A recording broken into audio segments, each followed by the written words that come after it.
stability of the rupee helps some. But let's get talking on some numbers then now. We have Hiren Gada, the Wholetime Director and CFO of Shemaroo Entertainment, joining in to declare their quarterly figures with us. Hi, Hiren, thank you very much for joining in. Well, I was just looking at your new media division, which seems to be up 83.5% year on year. Just tell us what the new media division does. It's still a small base of around 14 odd crores. How much do you expect it to increase by the end of FY16? Hi. It's been, in fact, a phenomenal quarter as far as the new media business is concerned. Fundamentally, the new media business is all about distributing the content across mobile and internet-based platforms, which are the new media through which entertainment content is being consumed and distributed in this ecosystem. So that's the new media business. And as far as we've seen already, we were on a very good momentum in the last quarter of previous year, but this quarter has in fact positively surprised us also with an 83% top line growth on a year-on-year basis. And I think what has really helped us is the strong growth of 3G and broadband penetration across the country, which the mobile operators are actually going through. So we are seeing a really significant growth in this segment. While it continues to, while it is still a smaller part of the overall business, but I think where we were, say, 2 years back or last year also, today it's now inching towards becoming more than 20% of our overall top line contribution. And we are hoping that the momentum overall continues. You know, for the full year, I would see, so the industry level, the industry is projected to grow at between 30 and 35%. We've of course grown at 83.5 for the quarter. I would still expect that, you know, for the full year, we probably should grow at anywhere upwards of 50%, maybe closer to 60 if all goes well. Okay. Hiren, good morning.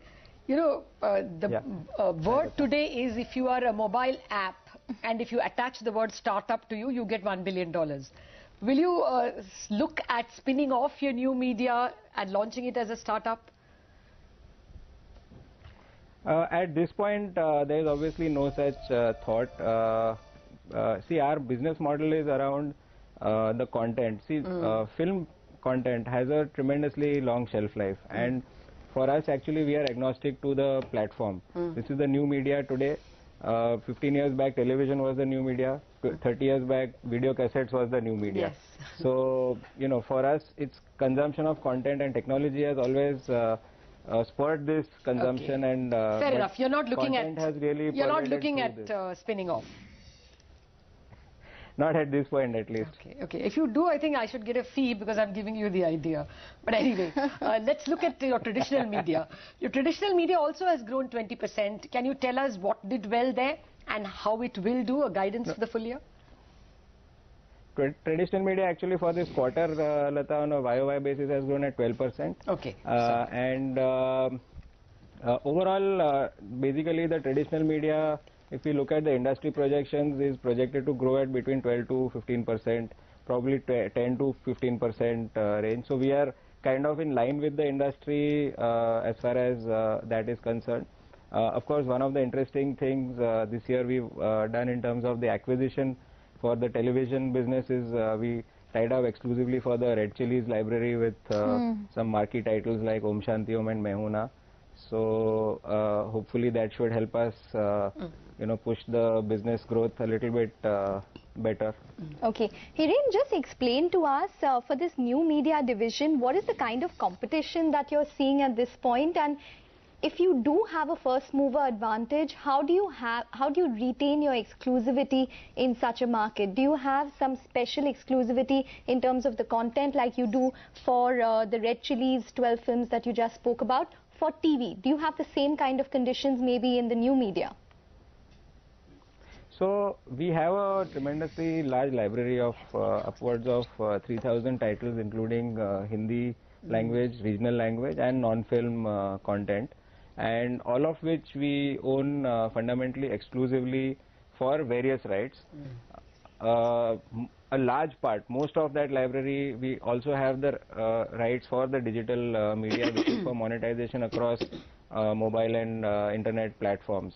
And really, I think what is important right now for us is how we are, creating the online ecosystem for, or catalyzing the online ecosystem for the consumer to look at or consume this content across all the digital media. So I think what really heartens us, for example, if we look at YouTube, where our channel Shemaroo ENT, which has crossed 1 million subscribers during this quarter, that itself is an indicator of how we've kept ahead, or been in line with where the market is headed, where this is the today's online audience which is so well connected to our content. So you will also use this unexpectedly higher revenues to reduce your debt or those other liabilities. How will the year-end balance sheet look like? Will your margins, operating as well as net margins, improve? So we've seen a nominal improvement in the EBITDA margin as well as the net margin. I think given the large opportunity that we are staring at, and this, the reason why we did the IPO also at this stage, given the large opportunity we are staring at, I think at this stage we continue to be in an investment mode, and the Red Chillies library tie-up, for example, is one such example. So I think we would rather use any such unexpected surprises to actually fuel the business further, because I think we are really looking at a phenomenally large opportunity size. Okay, just one quick question which I needed to ask you, Hiren, is for YouTube, do you charge viewers, or is it just advertising revenue that you generate from, say, someone watching a YouTube movie for Shemaroo, by Shemaroo? And secondly, are you transferring, or are you progressing towards a Netflix sort of format that we can see you possibly launch? Okay, so YouTube fundamentally is a free to consumer model, and even the subscription that we talk of is actually in that sense notional, as in it's a euphemism. As a channel, it's a common community you created of people who have liked the content. For example, we have a driver channel called Filmy Gane, which has as we reported in the last quarter, crossed 500,000 subscribers, of people who have opted in to say that we like this channel and keep us informed. So YouTube, the fundamental revenue model is around ad-supported revenue model.